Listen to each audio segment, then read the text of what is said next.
were thousands of men on the island. Some estimated 4,000, others 8,000. We knew that Tokyo had boasted that 1 million men could not take it. We knew that casualties would be high.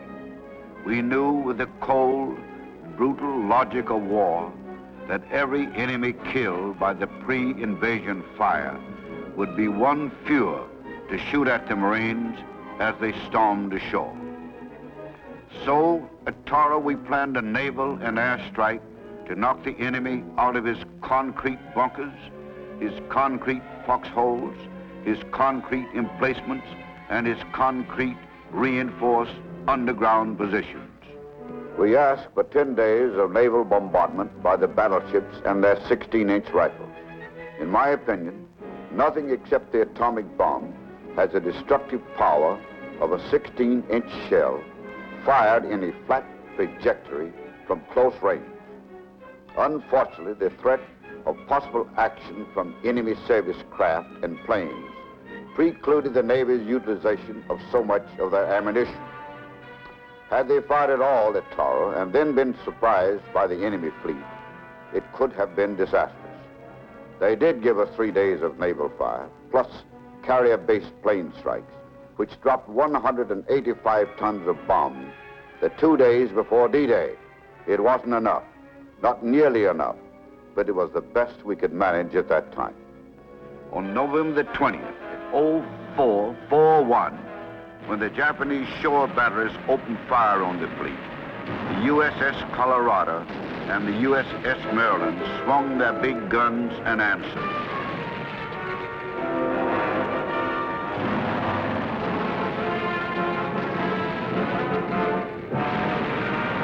The Battle of Abadio Island, Tarawa Atoll, was underway.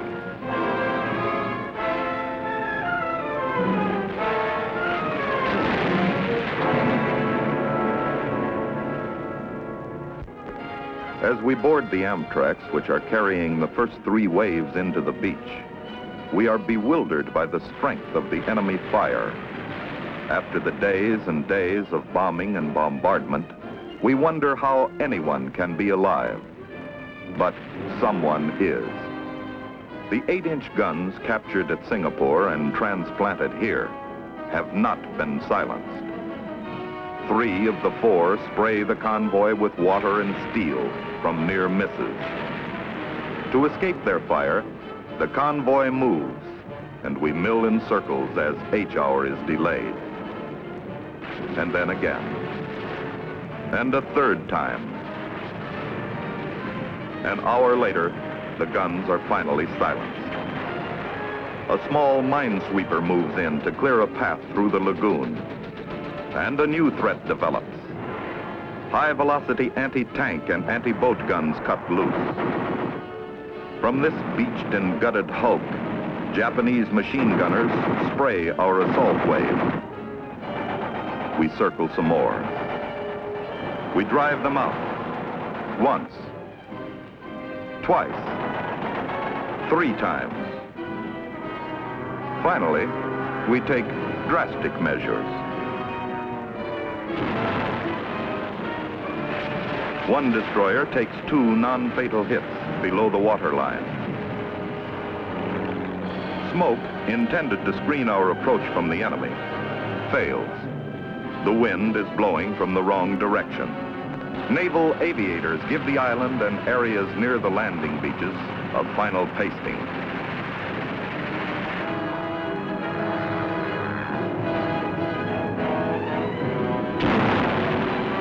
We start in. Nothing is for free at Tarawa, and although shock and concussion keeps the enemy partially off balance until the first 3 waves hit the beach, we shudder at what happens to those who follow. The 4th wave, the men in the boats, hits the reef, and the water is not 5 feet deep as advertised. They pile out and wade. They get it. They take it. But they keep coming.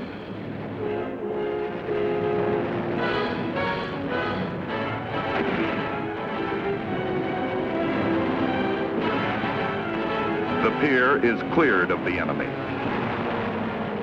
One battalion lands on the beach and is out of contact with headquarters afloat for 24 hours.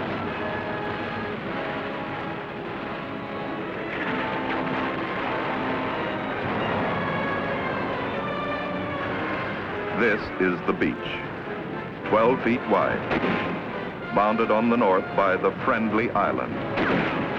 It is enemy-led, which is killing us. On the east, by our wrecked equipment. On the west, ditto. And on the south, by the log seawall. It is excellent cover, but it is also an excellent target. Until we can surmount this wall, drive inward and secure depth of position, we have no place to unload our supplies and artillery, without which we cannot hold our beachhead.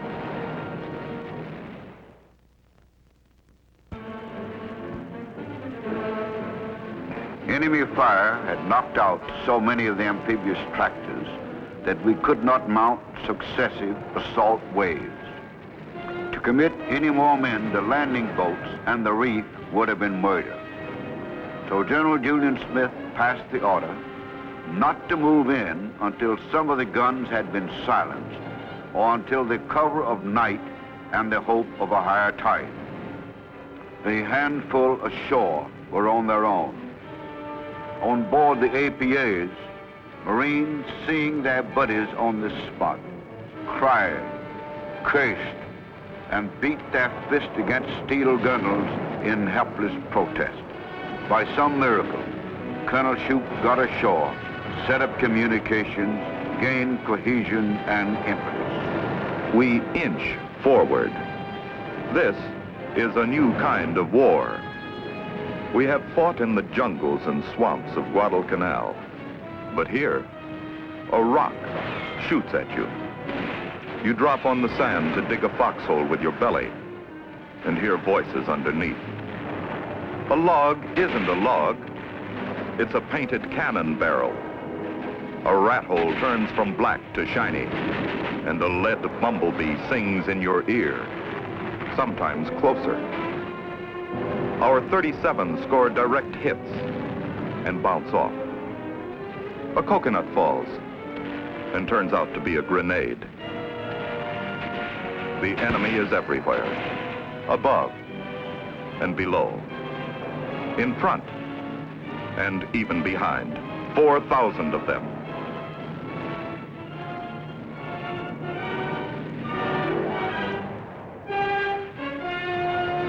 Late in the afternoon, a few of our medium tanks managed to reach shore.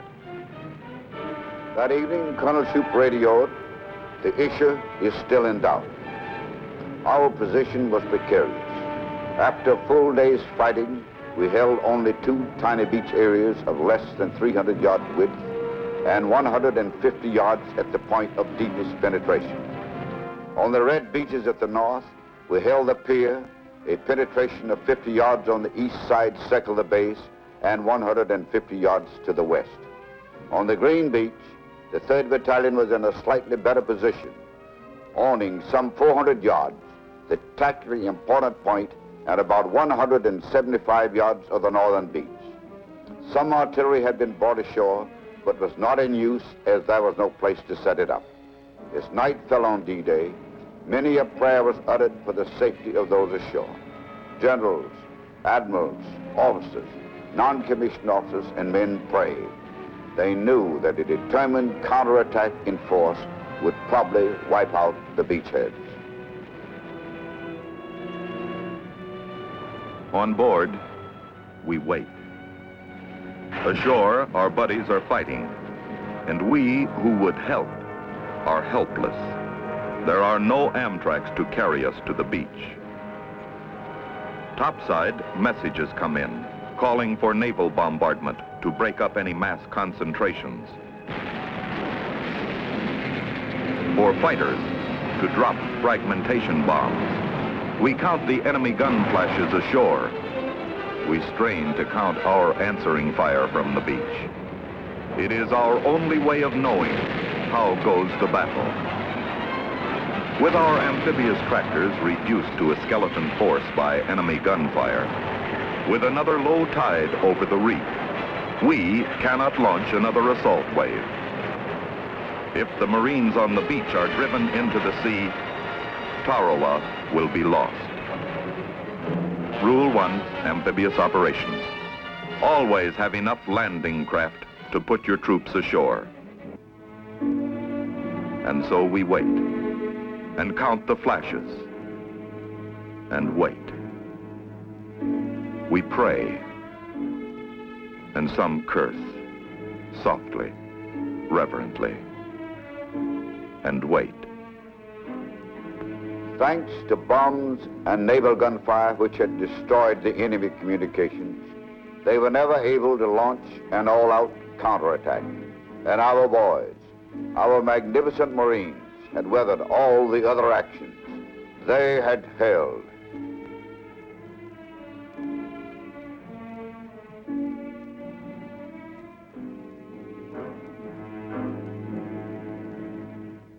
Hungry for lack of supper or breakfast, weary from hours of incessant conflict, thirsty from lack of water, wilted by the baking tropical sun, the Marines continue their attack at daybreak. During the night, enemy snipers and machine gunners swim out and occupy one of our wrecked Amtraks. Several Marines are hit. Then,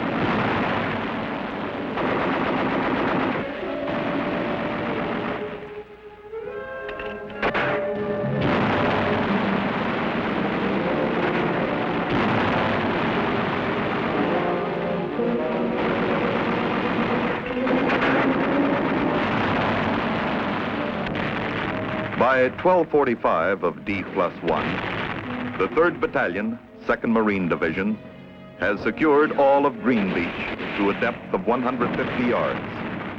Average advance, 6 yards per hour. 9 feet every half hour. 1 inch per minute. The 1st Battalion, 6th Marines, comes in the hard way, the long way, the slow way, but they come. By now, the artillery is in action, and the attack begins to move.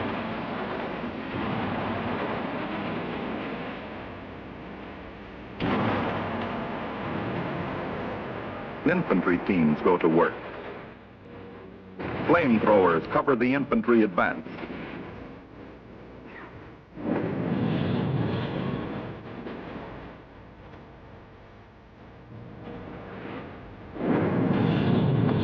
Grenades are hurled into pockets of resistance.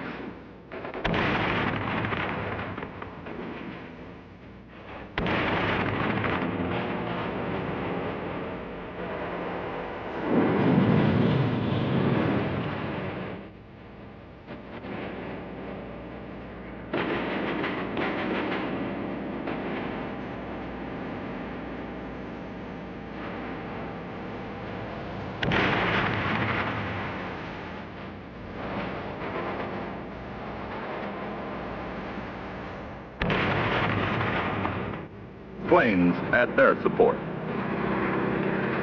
It is a new kind of war.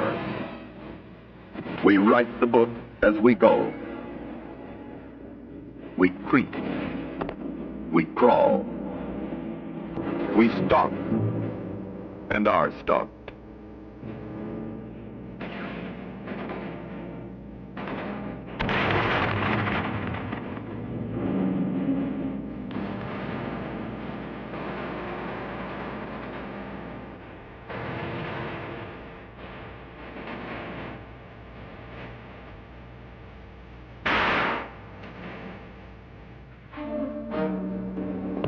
We advance. We are pinned down. We shoot and are shot. In combat, organization breaks easily. Basic units disintegrate. On Tarawa, colonels commanded squads and were lost. And command passed down to captains, lieutenants, sergeants, corporals, even to PFCs just out of boot camp. They accepted the challenge of leadership, and they were ready. As one went down, another leader rose to take his place.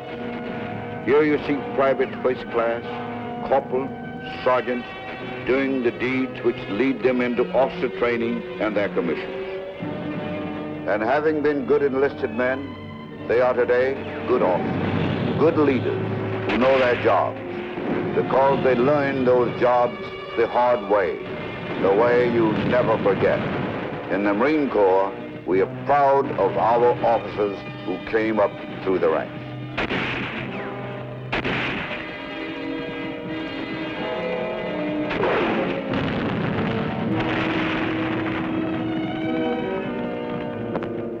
Finally, at 3:12 on the afternoon of November 23rd, D-Day +3, Major General Julian P. Smith declared Batio Island, Tarawa Atoll secured. The 6th Marines would drive the remaining Japanese units up each vertebrae of the group and wipe them out at WWII. But Tarawa, key to the Gilberts, was ours. Since Tarawa had to be fought, its justification was the information we gained that saved lives and increased the efficiency of our landing technique in later operations. The timing and selection of the beaches had been good. Nature and a low tide had almost wrecked us. Tarawa taught us the need for more and heavier naval gunfire and more bombings on specified targets. This Japanese command post, made of concrete and steel, covered with coconut logs and coral, withstood bombs and naval gunfire and had to be taken with bulldozers, flamethrowers, and grenades. The enemy lost 1/3 as many men in that one fortification as we lost on the entire island. Tarawa taught us the value of amphibian vehicles. It tested our mechanical and technical equipment as well as our landing procedure.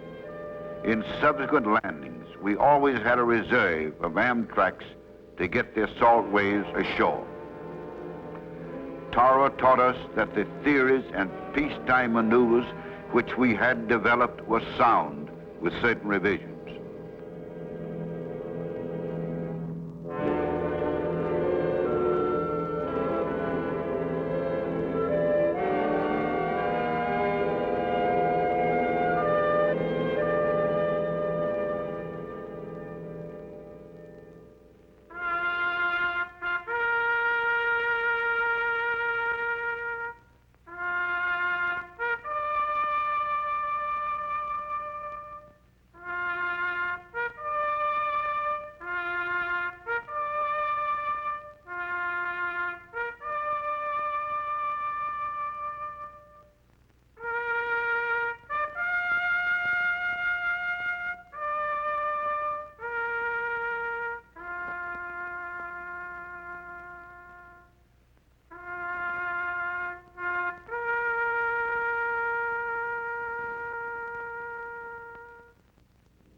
Tarawa taught the Marine Corps that the faith we had in our method of training each man to meet and overcome any kind of personal attack was sound.